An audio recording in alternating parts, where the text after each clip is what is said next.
जय जगन्नाथ शुभ सकाळ welcome to सत्य समाज। आज हूँ 6 मार्च शुक्रवार। आज यही भिडियो रे देश विदेशर बछा बछा खबर सहित ओडिशार केतगुड़ी गुरुत्वपूर्ण खबर नहीं मु आसी आपण मान पाखक। भिडियोटी को संपूर्ण देखंतु जहाद्वारा आपण माने देश विदेश सहित ओडिशार खबर विषय रे जानि परिबे। एबे आसन देखिबा आज प्रथम अपडेट। बीजेडी गोष्ठी कंदल कार्यक्रम गोटिए किंतु शोभायात्रा अलगा अलगा। पुणी सामना को आसिला बीजेडी गोष्ठी कंदल। कटक रे बिजू पट्टनायक 110तम जन्म जयंती पालन अवसर में अलगा अलगा लाली रे आसिछंती मेयर सुभाष सिंह और राज्यसभा सांसद देवाशीष सामंतराय, जहाँ दल रे अंतः कंडल को पदारे पकाइछि। गतकाली बिजू पट्टनायक 110तम जन्म जयंती अवसर में कटक रे देखिबाकु मिलिछि एपरि एक रोचक दृश्य। गोटे पटे कटक मेयर सुभाष सिंह तांको समर्थक मानकु नहीं लाली रे आनंद भवन आसीथिबा बेले अन्य पटे राज्यसभा सांसद देवाशीष सामंतराय निज समर्थक को धरी लाली रे आसीथिले। परवर्ती खबर, विधानसभा निर्वाचन पूर्व पदरु इस्तीफा देले पश्चिमबंग राज्यपाल। इस्तीफा पर तुरंत दिल्ली गले सीबी आनंद बोस। पश्चिमबंग रे राज्यपाल थिबा सीबी आनंद बोस गतकाली पदरु इस्तीफा देइछंती। तांको इस्तीफार कारण स्पष्ट होई नाही। इस्तीफा देबा परे से तुरंत दिल्ली जाइछंती। सीबी आनंद बोस 3.5 वर्ष हेबो पश्चिमबंगर राज्यपाल थिले।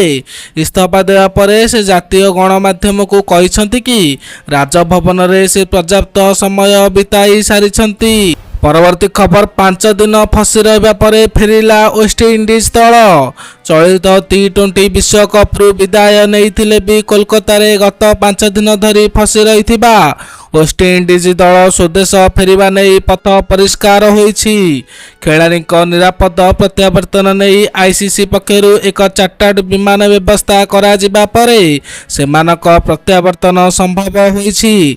तेबे आईपीएल तालीम शिविर रे जोग देबाकू केतेक सदस्य भारत रे रहिथिबा जणा जाईछि। परवर्ती खबर, राउरकेला सरकारी डाक्तरखानार विकल चित्र। सेंट्रल लैब रे झुलुछि ताला।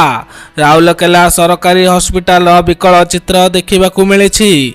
गरीब रोगी को सेवा जोगाइबा लगी खोला जाइथिबा सेंट्रल लैबोरेटरी एबे सेठी झुलुछि ताला।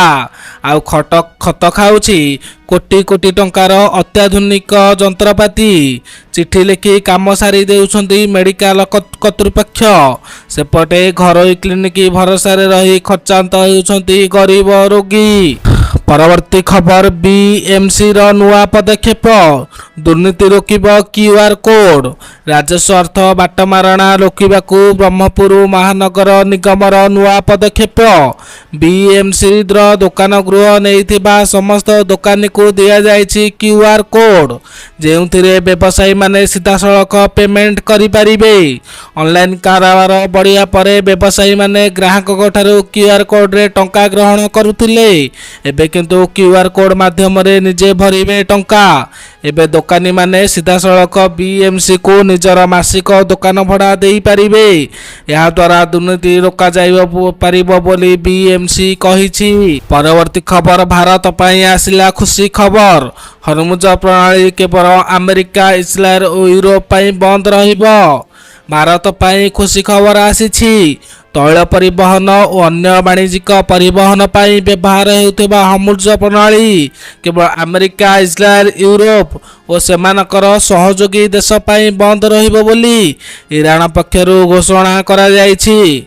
या पूर्व Iran Islamic revolutionary guard corps विश्वर एक प्रमुख व्यस्तबहुल परिवहन मार्ग हरमुज प्रणाली को संपूर्ण बंद रखिथिला। किंतु वर्तमान हरमुज प्रणाली खोलिबा परे भारत सहजरे तैल पाई परिबो बोली कुहा जाउछि। परवर्ती खबर, राज्यसभा राजनीति सरगरम। विधानसभा रे हेबुएटक भिड़। राज्यसभा निर्वाचन पर सरगरम राज्य राजनीति।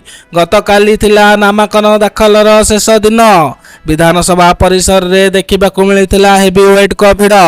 बीजेडी बीजेपी और कांग्रेस मध्य चलिथिबा रणनीति भितरे गुरुवार एकाधिक प्रार्थी निजर नामांकन पत्र दाखल करिसंती।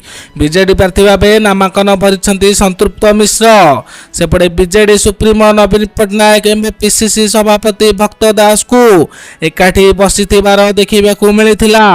नामांकन पत्र दाखल बेले उभय बीजेडी और कांग्रेस विधायक माने उपस्थित रहिबा एबे चर्चार विषय पलटिछि।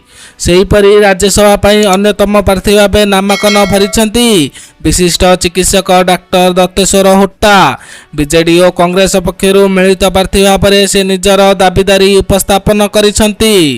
अन्यपटे अपराह्न श्रीराम मंदिर पूजार्चना करने पर बीजेपी शिविर नामांकन दाखल करिसेंती मनमोहन सामल और सुजीत कुमार। मुख्यमंत्री मोहन माझी उपस्थिति रे नामांकन भरिथिले मनमोहन सामल। तापरे बीजेपी द्वितीय प्रार्थी भावे नाम दाखल करथिले सुजीत कुमार। बीजेपी शताधिक कर्मी सह विराट रैली आसी एही दुई नेता नामांकन दाखल करथिले। सेपटे स्वाधीन प्रार्थी भावे राज्यसभा रेस्रे नामांकन भरिले स्वाधीन नेता दिलीप राय। गुरुवार नामांकन दाखल शेष समय सीमा थिबारु प्रार्थी माने निज निज समर्थक गहन रे आसी नामांकन पत्र दाखल करिथिले। परवर्ती खबर हो हल्ला करुथिले पाकिस्तानी। अमेरिका आसिला ढाए ढाए गोली मारिला 22 जन चिटपटांग। Iran supreme leader Ayatollah Ali Khamenei हत्या पर पाकिस्तान कराची रे जेमिति प्रतिवादकारी माने आक्रोश रे आसी जाइथिले। साधारण नागरिक चारिआडे भंगारुजा करबा आरंभ करि देइथिले, जार जवाब अमेरिका पुलिस गोली चलाई देइथिला। आउ एहार सूचना पाकिस्तान सिंध सरकार जड़े मुखपात्र देइछंती। एही गोलीकांड भितरे अति कम रे 22 जन पाकिस्तानी साधारण नागरिक मृत्यु होइथिला। कुआଯାଉଛି जे पाकिस्तान सरकार ए विषय रे पार्टी खोली अमेरिकार शत्रु हेबाकू चाहू नाहांती। परवर्ती खबर आयतुल्ला अली खेमेनी निधन रे भारतर शोक। ईरान दूतावास रे समवेदना जणाइले वैदेशिक सचिव। ईरान सर्वोच्च नेता आयतुल्ला अली खेमेनी मृत्यु रे भारत शोक प्रकाश करिछि। भारत सरकार पक्षरु वैदेशिक सचिव विक्रम मिश्र दिल्ली स्थित ईरान दूतावास रे पहुंची शोक पुस्तक स्वाक्षर करने सह स्वर्गत आयतुल्ला अली खेमेनी प्रति समवेदना जणाइछंती। परवर्ती खबर बढ़ुची ताती हुतु हुतु होई जळुछि जंगल। राज्य रे बे ग्रीष्मर प्रकोप बढ़िबा सांगकू जंगल निया एबे चिंतार कारण पलटिछि। बौद्धरु कोरापुटु केन्दुझरु उदला सबुठी जळुछि जंगल। हुतु हुतु होई जळुछि संरक्षित वनांचल। केन्दुझर बनखंडर विभिन्न संरक्षित जंगल रे लागिछि निया। अनेक जंगल रे एही निया वन विभागर निद हजाई देइछि। विभाग पक्षरु निया को आयत करिया पई समस्त उद्यम जारी रहिथिले हैं एपर्यंत सफलता मिली नाही। सुखिला पत्र जोगु निया गोटे पहाड़रू अन्य पहाड़ को डेउछि। सेपटे मयूरभंज कप्तिपदा वनांचल आसीछि भयंकर चित्र। कटुरिया एवं साणदे संरक्षित जंगल रे एबे निया लागिछि। पत्र झड़ा ऋतु होइथिबारु तळे पड़िथिबा सुखिला पत्र निया को व्यापीबारे इंधन सदृश काम करुअछि। परवर्ती खबर संकट समय पुणी साथ देला रूस। मध्यप्राच्य युद्ध मध्य भारत को मिला तैल ग्यारंटी। मध्यप्राच्य युद्ध मध्य तैल जोगाण को नहीं भारतर चिंता बढ़ुवा बेले रूस पुणी थे भारत को आश्वासना देइछि। जदि भारत तेल और गैस जोगाण अभाव सम्मुखीन हुए तेबे भारतर मोड शक्ति चाहिदा पूरण करियो बोली रूस कहिछि। रूसियान फेडरेशन दूतावास जड़े अधिकारी द्वारा जारी एक विवृत्ति रे यह कहा जाइछि जे आमे भारतर शक्ति आवश्यकता पूरण करने को प्रस्तुत। आमे भारत पई सबुबेले तेल जोगाण खोला रखिछु। शक्ति जोगाण बाधाप्राप्त हेबा सत्वे रूस भारतर चाहिदा पूरण करिबो। परवर्ती खबर श्रीमंदिर नीलचक्र उपरे बसिला चिल। शुभ कि अशुभ नहीं चली नाना जुक्ति। श्रीमंदिर नीलचक्र उपरे बसिछि चिल। गतकाली अपराह्न नीलचक्र उपरे एक चिल बसिथिबार दृश्य देखिबाकू मिलिथिला। पतित पावन बाना उपरे किछि समय धरी बसिथिला चिल। एने विभिन्न महल रे नाना जुक्ति प्रकाश पाइछि। श्रीमंदिर उपरे किछि समय उड़िबा परे चिलटी पतित पावन बाना उपरे बसिथिला। କିଛି ସମୟ ବସିବା ପରେ ପୁଣି ଉଡ଼ି ଯାଇଥିଲା। କିଛି ସେବାୟତ ଏହାକୁ ମହାପ୍ରଭୁଙ୍କ ବଡ଼ ସଂକେତ ବୋଲି କହିଛନ୍ତି। ପତିତ ପାବନ ବାନା ଉପରେ ଚିଲ ବସିଲେ ଦେଶର ବିପର୍ଯ୍ୟୟ ଆସେ ବୋଲି କୁହାଯାଉଛି। ପରବର୍ତ୍ତୀ ଖବର, ସାମରିକ ଶକ୍ତି ପ୍ରତ୍ୟେକ ସମସ୍ୟାର ସମାଧାନ ନୁହେଁ, ଇରାନ ଯୁଦ୍ଧ ନେଇ କହିଲେ ପ୍ରଧାନମନ୍ତ୍ରୀ ମୋଦି।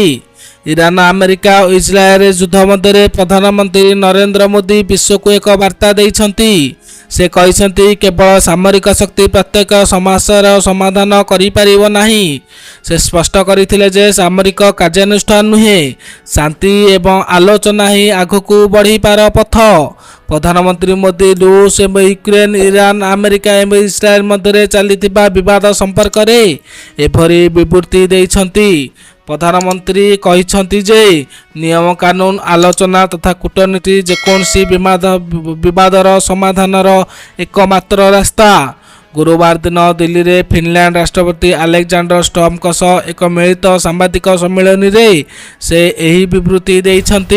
ପରବର୍ତ୍ତୀ ଖବର, ରାଜ୍ୟସଭା ପାଇଁ ପ୍ରାର୍ଥୀପତ୍ର ଦାଖଲ କଲେ ନୀତିଶ କୁମାର, ମୁଖ୍ୟମନ୍ତ୍ରୀ ପଦରୁ ଦେବେ ଇସ୍ତଫା। ବିହାର ମୁଖ୍ୟମନ୍ତ୍ରୀ ନୀତିଶ କୁମାର ଗୁରୁବାର ଦିନ ରାଜ୍ୟସଭା ନିର୍ବାଚନ ପାଇଁ ତାଙ୍କର ନାମାଙ୍କନ ଦାଖଲ କରିଛନ୍ତି। ଏହି ଅବସରରେ କେନ୍ଦ୍ର ଗୃହମନ୍ତ୍ରୀ ଅମିତ ଶାହଙ୍କ ସମେତ ଅନେକ ବରିଷ୍ଠ ଏନ୍ଡିଏ ନେତା ଉପସ୍ଥିତ ଥିଲେ। ଗତ ବର୍ଷ ବିଧାନସଭା ନିର୍ବାଚନ ପରେ ନୀତିଶ କୁମାର ଫେବୃଆରୀ 27 ତାରିଖରେ ରେକର୍ଡ ଭାବେ 10ମ ଥର ପାଇଁ ବିହାରର ମୁଖ୍ୟମନ୍ତ୍ରୀ ଭାବରେ ଶପଥ ନେଇଥିଲେ। ରାଜ୍ୟସଭାରେ ପ୍ରବେଶ କରିବାରେ ତାଙ୍କର ହଠାତ୍ ନିଷ୍ପତ୍ତି ରାଜନୈତିକ ମହଲରେ ସମସ୍ତଙ୍କୁ ଆଶ୍ଚର୍ଯ୍ୟ କରିଦେଇଥିଲା। ପରବର୍ତ୍ତୀ ଖବର, ରାଜସ୍ୱ ମନ୍ତ୍ରୀ ସୁରେଶ ପୂଜାରୀ ଦିଲ୍ଲୀ ଏମ୍ସକୁ ସ୍ଥାନାନ୍ତର। ଭୁବନେଶ୍ୱର ଏମ୍ସରେ ଚିକିତ୍ସିତ ହେଉଥିବା ସୁରେଶ ପୂଜାରୀଙ୍କୁ ଦିଲ୍ଲୀ ଏମ୍ସ ସ୍ଥାନାନ୍ତର କରାଯାଇଛି। ଏନେଇ ଏମ୍ସ ଭୁବନେଶ୍ୱର ପକ୍ଷରୁ ସୂଚନା ଦିଆଯାଇଛି। ଗୁରୁବାର ଦିନ ସକାଳ 9ଟାରେ ଦିଲ୍ଲୀ ବାହାରିଥିଲେ ସୁରେଶ ପୂଜାରୀ। ଗତ ବର୍ଷ ମଧ୍ୟ ଦିଲ୍ଲୀ ଏମ୍ସରେ ଚିକିତ୍ସା ଚାଲିଥିଲା ସୁରେଶ ପୂଜାରୀଙ୍କର। ମଙ୍ଗଳବାର ରାତିରେ ରାଜସ୍ୱ ମନ୍ତ୍ରୀ ସୁରେଶ ପୂଜାରୀ ଅସୁସ୍ଥ ହେବା ପରେ ତାଙ୍କୁ ଭୁବନେଶ୍ୱର ଏମ୍ସ ଆଇସିୟୁରେ ଭର୍ତ୍ତି କରାଯାଇଥିଲା। ଏପଟେ ମନ୍ତ୍ରୀଙ୍କ ଅସୁସ୍ଥତା ଖବର ପାଇ ବିଭିନ୍ନ ମହଲରେ ଚିନ୍ତା ପ୍ରକଟ କରାଯିବା ସହ ତାଙ୍କର ଆଶୁ ଆରୋଗ୍ୟ କାମନା କରାଯାଇଛି। ପରବର୍ତ୍ତୀ ଖବର, ଆଫଗାନିସ୍ତାନ କ୍ରିକେଟ ବୋର୍ଡର ବଡ଼ ଘୋଷଣା, ଇବ୍ରାହିମ ହେଲେ ଅଧିନାୟକ। ଓପନିଂ ବ୍ୟାଟର ଇବ୍ରାହିମ ଜର୍ଦାନଙ୍କୁ ଆଫଗାନିସ୍ତାନ ଟି20 ଦଳର ଅଧିନାୟକ ଭାବେ ନିଯୁକ୍ତ କରାଯାଇଛି। ଆଗାମୀ ଶ୍ରୀଲଙ୍କା ବିପକ୍ଷ ସିରିଜ୍ ଲାଗି ଦଳ ଘୋଷଣା କରାଯିବା ଅବସରରେ ଆଫଗାନିସ୍ତାନ କ୍ରିକେଟ ବୋର୍ଡ ପକ୍ଷରୁ ଏହି ଘୋଷଣା କରାଯାଇଛି। ଭାରତରେ ଚାଲିଥିବା ଟି20 ବିଶ୍ୱକପ୍ରେ ଆଫଗାନିସ୍ତାନ ସୁପର 8ରେ ପହଞ୍ଚିବାରେ ବିଫଳ ହେବା ପରେ ରସିଦ ଖାନ ଦଳର ନେତୃତ୍ୱ ଦାୟିତ୍ୱରୁ ହଟାଇ ଦିଆଯାଇଛି। ପରବର୍ତ୍ତୀ ଖବର, ପଞ୍ଜାବ ନ୍ୟାସନାଲ ବ୍ୟାଙ୍କ ଗ୍ରାହକଙ୍କୁ ବଡ଼ ଝଟକା, ଏବେ ଏଟିଏମ୍ରୁ ବାହାରିବ ଅଧା କ୍ୟାସ୍। ରାତାରାତି 50% କମାଇଲା limit. Punjab national bank ପିଏନ୍ବିର crore crore ଗ୍ରାହକଙ୍କ ପାଇଁ ବଡ଼ ଖବର। ବ୍ୟାଙ୍କ ଏହାର ପ୍ରିମିୟମ ଡେବିଟ୍ କାର୍ଡଗୁଡ଼ିକ ପାଇଁ ଦୈନିକ ଏଟିଏମ୍ ନଗଦ ଉଠାଣ ସୀମାରେ ଲିମିଟ୍ କରିଛି। ଏହି ନୂଆ ନିୟମ 1 ଏପ୍ରିଲ 2026ରୁ ଲାଗୁ ହେବ। ବ୍ୟାଙ୍କ କିଛି କାର୍ଡର ନଗଦ ଉଠାଣ କ୍ଷମତାକୁ ସିଧାସଳଖ 50% କମେଇ ଦେଇଛି। ପ୍ରଥମ କାଟେଗୋରୀ ରୂପେ ପ୍ଲାଟିନମ୍, ପିଏନ୍ବି ପଲାସ, ମାଷ୍ଟର କାର୍ଡ ପ୍ଲାଟିନମ୍ ଏବଂ ଭିସା ଗୋଲ୍ଡ ଭଳି କାର୍ଡର ଲିମିଟ୍ 1 ଲକ୍ଷରୁ କମାଇ 50,000 ଟଙ୍କା କରାଯାଇଛି। ଦ୍ୱିତୀୟ କାଟେଗୋରୀ ରୂପେ ସିଲେକ୍ଟ ଏବଂ ଭିସା ସିଗ୍ନେଚର ଭଳି କାର୍ଡର ଲିମିଟ୍ 1,50,000ରୁ କମାଇ 75,000 ଟଙ୍କା କରାଯାଇଛି। ସେପଟେ ସାଧାରଣ କାର୍ଡର ସାଧାରଣ ଡେବିଟ୍ କାର୍ଡର ସୀମାରେ କୌଣସି ପରିବର୍ତ୍ତନ କରାଯାଇ ନାହିଁ। ପରବର୍ତ୍ତୀ ଖବର, ଜନଗଣନା ପାଇଁ ଡିଜିଟାଲ ଉପକରଣ ସହ ମାସ୍କଟ ଉନ୍ମୋଚନ କଲେ ଅମିତ ଶାହା। ଜନଗଣନା 2027 ପାଇଁ 4ଟି ଡିଜିଟାଲ ଉପକରଣ ସହ ମାସ୍କଟ ପ୍ରଗତି ଓ ବିକାଶ କେନ୍ଦ୍ର ଗୃହମନ୍ତ୍ରୀ ଅମିତ ଶାହା ଗୁରୁବାର ଉନ୍ମୋଚନ କରିଛନ୍ତି। ପ୍ରଥମ ଥର ପାଇଁ ଜନଗଣନା ଡିଜିଟାଲ ଭାବରେ କରାଯିବ। ଏପରିକି ପ୍ରଥମ ଥର ପାଇଁ ସ୍ୱୟଂ ଗଣନାର ବିକଳ୍ପ ମଧ୍ୟ ପ୍ରଦାନ କରାଯାଉଛି। ଏହି ଅବସରରେ କେନ୍ଦ୍ର ଗୃହ ସଚିବ ଏବଂ ଭାରତର ରେଜିଷ୍ଟ୍ରାର ଜେନେରାଲ ତଥା ଜନଗଣନା କମିଶନର ଉପସ୍ଥିତ ରହିଥିଲେ। ପରବର୍ତ୍ତୀ ଖବର, ଓଡ଼ିଶାର ଗୌରବମୟ ଅତୀତ ଓ ସମୃଦ୍ଧ ଭବିଷ୍ୟତ ମଧ୍ୟରେ ବିଜୁବାବୁ ଥିଲେ ସୁବର୍ଣ୍ଣ ସେତୁ, କହିଲେ ନବୀନ ପଟ୍ଟନାୟକ। ରାଜ୍ୟ ବିଜେଡି କାର୍ଯ୍ୟାଳୟରେ ଗୁରୁବାର ଦିନ ମହାନ ଜନନାୟକ ବିଜୁବାବୁଙ୍କ ଜନ୍ମଦିବସ ପାଳନ ହୋଇଯାଇଥିଲା।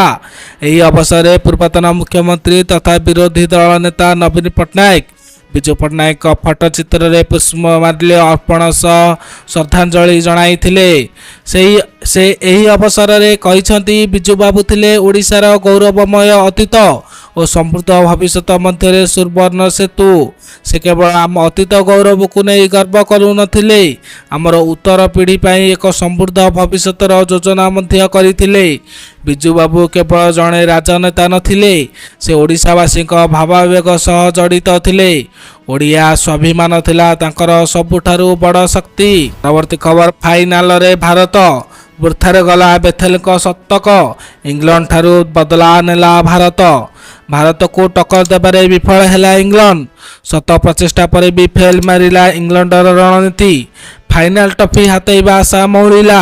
କମାଲ କଲେ ଭାରତୀୟ ବୋଲର। ଗୁରୁବାର ଭାରତ ଓ ଇଂଲଣ୍ଡ ମଧ୍ୟରେ ଦ୍ୱିତୀୟ ସେମିଫାଇନାଲ ମ୍ୟାଚ୍ ଖେଳାଯାଉଥିଲା। ଏଥିରେ ଇଂଲଣ୍ଡ ଟସ୍ ଜିତି ବୋଲିଂ କରିବା ପାଇଁ ନିଷ୍ପତ୍ତି ନେଇଥିଲା। ଭାରତ ତରଫରୁ ଓପନିଂ କରିବା ପାଇଁ ସଞ୍ଜୁ ସାମସନଙ୍କ ସହିତ ଅଭିଷେକ ଶର୍ମା ଆସିଥିଲେ। ଅଭିଷେକ 7 ବଲେ 9 ରନ୍ କରି ଆଉଟ୍ ହୋଇଥିଲେ। ମାତ୍ର ସଞ୍ଜୁ ସାମସନ ଅନେକ ସମୟ ରହି 89 ରନ୍ର ଲମ୍ବା ସ୍କୋର କରିଥିଲେ, ଯାହାକି ଭାରତକୁ ସହଜ ବିଜୟ ଦେବାରେ ସାହାଯ୍ୟ କରିଥିଲା। ଏହାପରେ ଶିବମ ଦୁବେ 43, ଇଶାନ କିଶାନ 39 ରନ୍ କରିଥିଲେ। ଖେଳ ଶେଷକୁ ଭାରତ 20 ଓଭରରେ 7 ୱିକେଟ୍ ହରାଇ 253 ରନ୍ କରିଥିଲା। ମାତ୍ର ଇଂଲଣ୍ଡ 246 ରନ୍ କରିପାରିଥିଲା। ଏହାସହ ଭାରତର 7 ରନ୍ରେ ଜିତି ଫାଇନାଲରେ ପହଞ୍ଚିଥିଲା। ସୂଚନାଯୋଗ୍ୟ ଯେ ଆସନ୍ତା ରବିବାର ଦିନ ଭାରତ ଓ ନ୍ୟୁଜିଲାଣ୍ଡ ମଧ୍ୟରେ ଫାଇନାଲ ଲଢ଼େଇ ଖେଳାଯିବ।